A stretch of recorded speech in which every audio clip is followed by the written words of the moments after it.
anak yatim piatu lain mungkin masih banyak tempat. Nah tapi kalau untuk anak-anak yang HIV saya rasa sedikit sekali. Berapa lama sih kita hidup di dunia?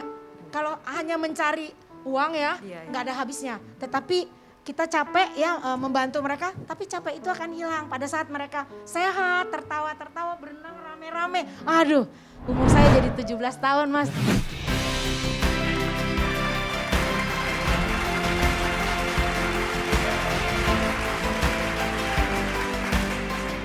Baik Mas Ferdi, para juri, hadirin dan juga pemirsa. Saat ini saya sudah bersama pejuang mimpi kita yang kedua, sosok hebat berikutnya Ibu Bidan Ropina. Apa kabar Ibu? Baik sekali. Baik Senang sekali. bisa ketemu hari ini. Wah, saya juga senang bisa ada Ibu di panggung Mimpi Jadi Nyata. Amin. Boleh tahu Ibu, apa sih yang menjadi mimpi Ibu yang ingin Ibu wujudkan malam hari ini? Saya ingin anak saya ini, anak asuh saya ini Betul. yang terinfeksi HIV ini bisa menjadi contoh untuk adik-adiknya di luar sana dengan mewujudkan cita-citanya membuka salon yang besar seperti itu. Oke, biar tetap berdaya guna dan terampil ya. Betul. Bisa jadi teladan untuk Satu banyak hari orang. saya sudah tidak ada, dia bisa membimbing adik-adiknya. Betul sekali Seperti Ibu. itu. Baik, sudah siap untuk mewujudkan mimpi Ibu Siap hari ini? banget. Silakan maju 2 langkah.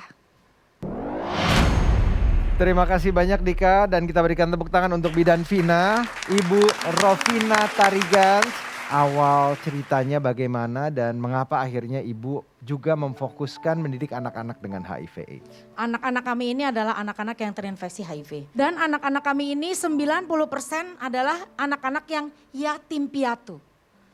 Jadi harapan saya ke depan, anak ini bisa menjadi contoh, bisa menjadi panutan, bisa menjadi figur untuk anak-anak kami yang masih banyak di luar sana yang tidak membuka statusnya karena diskriminasi yang masih kencang. Oke. Ibu mulai menjalankan ini tahun berapa Bu? 2007-2008 Mas Ferdi. 2007-2008. Iya. Jadi sudah merawat anak-anak dengan HIV AIDS sudah hampir 15 tahun ya Bu? Ya betul. Sudah berapa anak yang Ibu rawat dan saat ini ada berapa anak? Sebenarnya kalau yang ada di asrama kita itu dari tahun 2007-2008 itu sampai sekarang ada sekitar 35 anak. Ya. Tetapi di luar itu ada 148 anak. Tadi Ibu katakan banyak yang undisclosed atau tidak disampaikan Ya. karena mengalami quote unquote diskriminasi. Seperti apa Ibu melihat kondisi di luar sana? Kalau di luar sana mereka itu tidak berani ke rumah sakit. Mereka tidak berani ke puskesmas. Mereka itu bukan meninggal karena HIV, tetapi mereka justru meninggal karena diskriminasi. Mereka nggak berani ke rumah sakit, nggak berani ke ibu bidan, nggak berani ke layanan-layanan kesehatan. Saya merasa bahwa sepantasnya kita melakukan pemotongan diskriminasi. Jadi jangan ada lagi anak yang terlahir dengan HIV. Kalau ada pasien ke Ibu, Ibu periksa juga?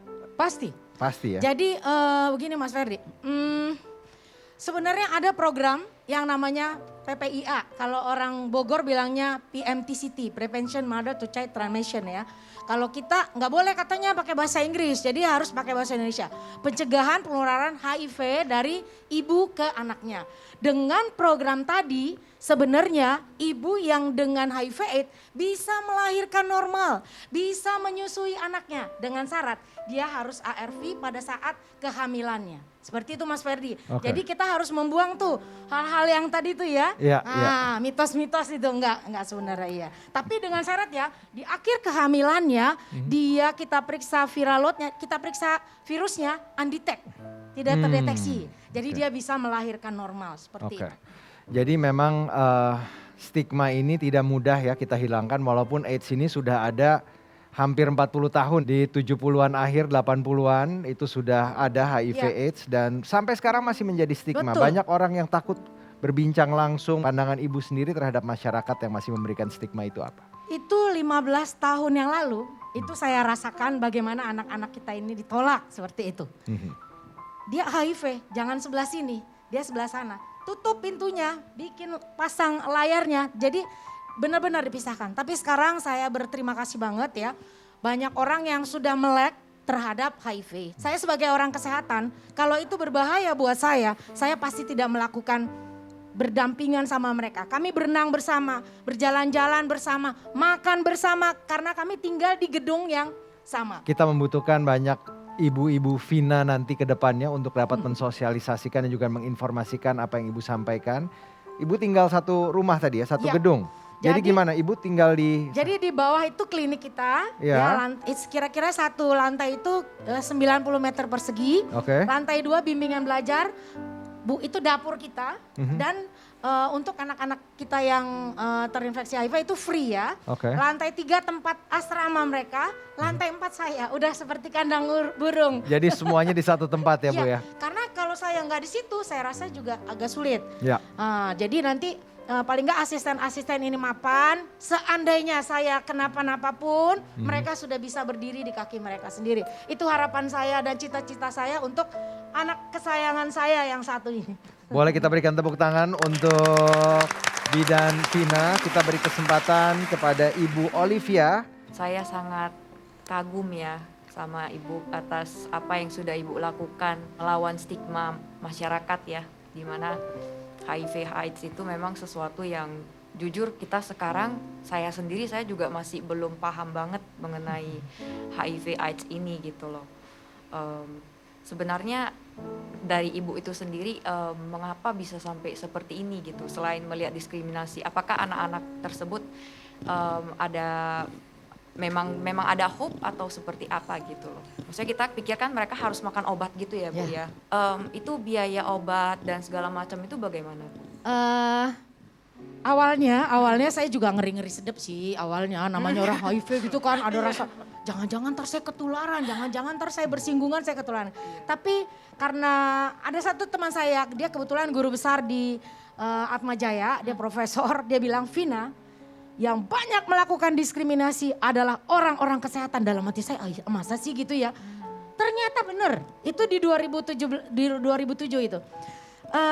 Akhirnya saya merasa kasihan banget ya anak-anak ini gitu ya. Kalau anak yatim piatu lain mungkin masih banyak tempat. Makanya orang kadang-kadang kok anak-anak yang lain kenapa nggak diterima, kok kenapa anak yang HIV? Karena tempat yang lain masih banyak di tempat di luar sana. Tapi kalau untuk anak-anak yang HIV saya rasa sedikit sekali. Jadi obat sebenarnya disubsidi sama pemerintah. Namanya antiretroviral terapi itu diambil sebulan sekali sama anak-anak kita di rumah sakit bisa, di puskesmas kecamatan bisa. Nah itu free, semua free. Jadi kalau yang sudah memang masuk di dalam asrama kita, itu kan betul-betul terpantau ya. Baik nutrisinya, termasuk susu ya, obatnya teratur. Kebanyakan anak-anak ini masuk ke tempat kita dalam fase AIDS. Dia ada TB, diare-diare, dan lain-lain. Jadi anak-anak kita yang sekarang ada di dalam asrama, itu virusnya undetectable. Jadi nutrisi itu berpengaruh sekali sepertinya.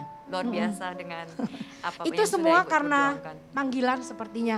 Saya nggak bisa berbuat apa-apa tanpa yang di atas memberikan kekuatan itu. Dan saya berpikir gini, berapa lama sih kita hidup di dunia?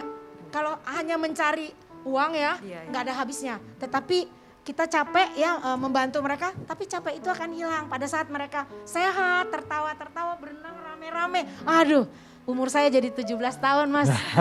Luar biasa ya Bu ya, terima kasih banyak sudah memberi kita inspirasi ya. Kita hidup itu ya tetap harus kembali lagi bersumbangsi kepada masyarakat ya. Betul. Dalam hal-hal seperti ini.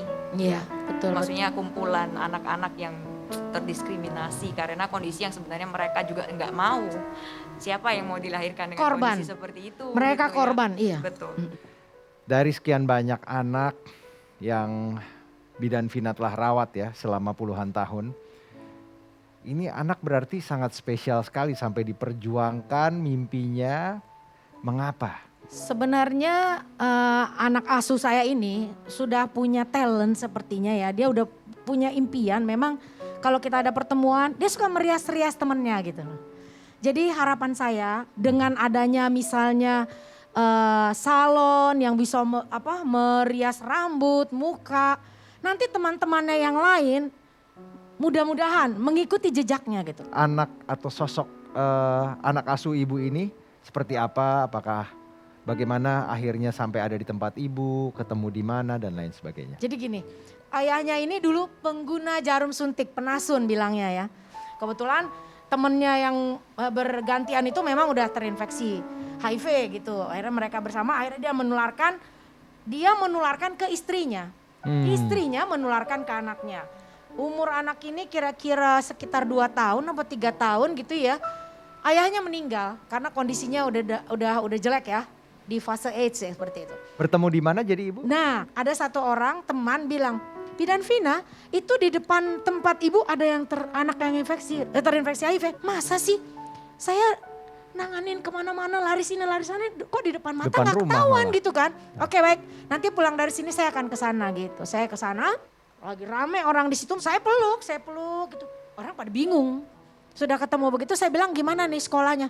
Bu, besok dia udah nggak boleh sekolah lagi. Tunggu sembuh. HIV nggak ada kata sembuh sampai saat ini ya. Ya udah, akhirnya saya bilang besok kita ke sekolah. Baik, kita ketemu di sekolah. Saya ketemu kepala sekolah, saya ketemu wali kelasnya. Oh, ya udah saya ngomong.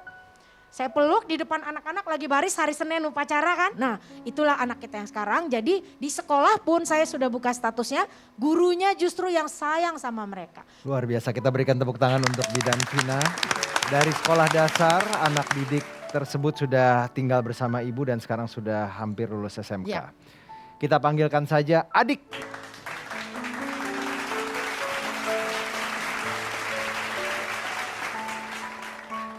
Apa kabar Adik? Assalamualaikum.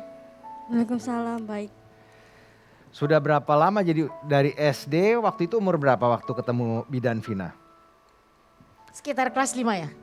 Kelas 5 apa kelas Kelas berapa tuh? 5 berarti kurang lebih Kelas 11 4. tahun ya. Kelas 4, 10 tahunan ya. Jadi selama sudah beberapa tahun ini, apa yang kamu dapat dari Bidan Vina setelah tinggal bersama dengan Bidan Vina? Yang aku rasain itu, yang awal-awal itu biasa aja. Terus ada rasa takut juga karena takutnya dijauhin sama teman-teman. Terus didiskriminasi. Terus pokoknya takut nggak bisa sekolah kayak yang lain. Ya, memang diskriminasi masih terjadi, kita akui. Bahkan banyak orang yang belum mengetahui cara penularannya Ibu ya, sehingga mereka takut gitu ya. Waktu pertama kali ketemu Bidan Vina kan dipeluk katanya. Kamu kaget nggak ada orang yang berani meluk terus sudah gitu memberikan perhatian khusus? Bagaimana perasaan kamu? Kaget. Kaget. Terus ini siapa ini? Kenal juga enggak gitu. Gitu ya? Kamu katanya ini Bidan Vina nih datang ke sini khusus memperjuangkan mimpi kamu karena kamu pinter merias. Belajar dari mana? Belajar dari diri sendiri. Ngomong. Belajar dari diri sendiri. Gimana belajar? Ngelihat orang. Oh ngelihat orang. Ngelihat dari banyak YouTube gitu kayak di TikTok. Emang Adik suka ya melihat orang merias, ada bakat gitu ya, tertarik gitu? Iya, jadi kayak pengen minat jadi MUA gitu. Biasanya apa aja, bedak, bikin alis, segala gitu bisa? Waduh, alis Om Ferdi tebel gini bagusnya diapain nih kalau kayak gini nih? Bisa gunting rambut nggak? Bisa juga? Mau belajar lebih dalam nggak untuk potong rambut? Mau nggak? Mau ya? Nah sekarang kita kasih kesempatan para juri ya untuk bertanya. Kita beri kesempatan kepada Ibu Dewi. Bidan Vina kami kagum ya, Bidan Vina bukan bidan yang biasa tapi luar biasa. Memperjuangkan tidak diskriminasi, kemudian juga banyak anak asuh ya Bu ya yang sudah bersama Ibu. Saya ingin tanya Bu, untuk pemirsa juga di rumah, apakah yang dilakukan Bu dari orang tua yang HIV AIDS supaya tidak tertular ke anak-anaknya Bu? Bu tadi kan menyusui juga boleh ya Bu ya? Boleh, iya. Kira-kira apa Bu? Jadi ada beberapa dari anak asuh kita ini memang yang masih punya ibu. Jadi program PPIA kita lakukan supaya anaknya ini tidak tertular seperti itu sih Bu. Jadi minum ARV-nya benar-benar dari awal gitu, jangan pas begitu hamil aja dia minumnya gitu. Karena gagal terapinya tinggi banget gitu. Jadi sebelum hamil kita anjurin, saya bilang terus KB juga perlu. Sekali lagi luar biasa buat Ibu Vina. Terima kasih Teruskan Ibu, bukan perjuangan. saya yang luar biasa Bu. Tangan yang maha Ya, kuasa. tangan yang maha kuasa. Makasih Bu. Terima kasih Terima banyak kasih Ibu juga, Dewi Bu untuk Dewi. pertanyaannya. Pak Andi, kami silahkan untuk bertanya. Mas Ferdi, kalau kita lihat cerita Bu Vina ya saya juga bisa sampaikan masyarakat kita lebih aware lah ya, lebih punya simpatik lah terhadap anak-anak yang HIV/AIDS itu. Dan tentunya juga ya kita juga bisa sampaikan bahwa yang kita jauhi adalah virusnya, Betul, tapi orangnya nggak boleh. kita rangkul. Terima Pak. kasih Bu Vina. Sama-sama. Lanjutkan dan kita harap masyarakat kita semua ya bisa melihat dari cerita ini ya sehingga membuat kita juga ya untuk bisa simpati dengan anak-anak yang HIV/AIDS. Amin. Terima kasih Bu Vina, terima kasih. Terima kasih Bidan Vina, terima kasih adik. Kita break Sama-sama, dulu Mas sebentar. Kita lihat siapakah di antara dua pejuang mimpi yang mimpinya akan menjadi kenyataan. Sudah ada dua pejuang mimpi kita di atas panggung mimpi jadi nyata yang berharap-harap cemas. Mimpi siapa yang akan diwujudkan malam hari ini? Kita tanya sama yang punya acara ya, Mas Ferdi, silakan. Terima kasih Dika, saya pun ikut cemas ini. Nah itu dia. Siapakah di antara dua pejuang mimpi kita ini, dua sosok yang begitu inspiratif dan juga banyak membuat kita merenung di kesempatan malam hari ini. Siapakah di antara mereka yang mimpinya akan menjadi kenyataan? Kita akan melihat di mana grafik itu akan berhenti. Jika grafik berhenti di angka 1, maka mimpi salah satu pejuang mimpi kita, baik itu Meita atau Bu Vina, akan menjadi kenyataan. Jika berhenti di poin nomor 2 atau titik nomor 2, maka proses perwujudan mimpi yang akan difasilitasi oleh mimpi jadi nyata. Namun jika berhenti di angka 3, maka mohon maaf, mimpi tersebut tidak dapat kenyataan. Semoga sukses Bidan Vina, Meita, berdasarkan diskusi Dewan Juri. Maka silahkan berdoa, inilah dia saatnya, 38 detik. Grafik mulai bergerak perlahan-lahan, Bidan Vina sudah berada di poin nomor 3. Apakah dapat melanjutkan ke poin nomor 2? Begitupun juga dengan Meita. Meita saat ini menyusul posisi Bidan Vina. Tipis, hampir seimbang. Siapakah yang terlebih dahulu akan sampai ke poin nomor 2 atau proses perwujudan mimpinya akan difasilitasi oleh mimpi jadi nyata? Bidan Vina sudah berada di poin nomor 2. Begitu juga Meita. Waktu tinggal 4 detik. Dan mimpinya yang menjadi kenyataan adalah Meita. Selamat berhasil mendapatkan motor khusus dari mimpi jadi nyata. Terima kasih para dewan juri. Bidan Vina walaupun mimpinya belum menjadi kenyataan, tapi adik atau anak didik ibu tadi yang berhasil berbagi cerita kepada kita akan mendapatkan kursus kecantikan secara khusus agar mereka memiliki keterampilan lebih. Kita berikan tepuk tangan sekali lagi. Ibu, ada kesan dan juga pesan untuk para dewan juri dan juga mimpi jadi nyata, kami silahkan. Ya, terima kasih semua teman-teman. Walaupun belum terwujud ya cita-citanya, tapi saya merasa udah terwujud juga sih. Anak saya berani tampil walaupun nggak mau ngomong, udah syukur banget. Terima Kita kasih. harapkan ya adik bisa lebih percaya diri setelah Iya, kursus ya Ibu betul, ya. betul. Nah sekarang saya mau tanya nih, gimana perasaannya sayang? Senang sih, akhirnya Meta bisa lebih mandiri. Asik. Alhamdulillah. Tambah rajin sekolahnya ya nak. Ya, pasti. Terima kasih banyak pastinya juga karena kalian begitu menginspirasi kita. Inspirasi yang ada di panggung mimpi jadi nyata tidak boleh berhenti di sini. Betul. Makanya kita butuh dukungan banyak pihak untuk bisa bersama-sama Dai TV menciptakan dan mewujudkan mimpi-mimpi orang hebat di luar sana. Dan tentunya melalui program ini kami harapkan Anda juga bisa terus mewujudkan mimpi Anda. Karena perjuangan mimpi itu perlu dilakukan agar kita bisa menggapai hal yang lebih besar. Saya Ferdi Hasan. Saya Astia Dika pamit undur diri. Selamat Sampai malam jumpa. dan sampai jumpa.